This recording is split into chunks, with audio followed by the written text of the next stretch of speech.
Hey guys, welcome back to my YouTube channel, and today we learn how to play a chord A.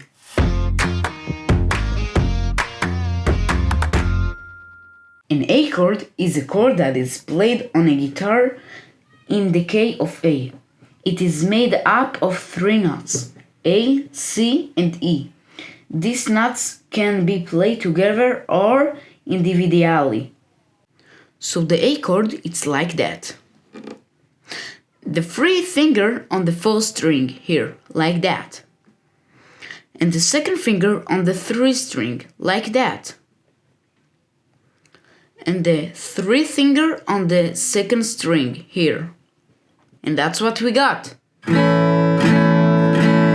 This is the A chord. And that's it guys, thank you for watching how to play a chord A.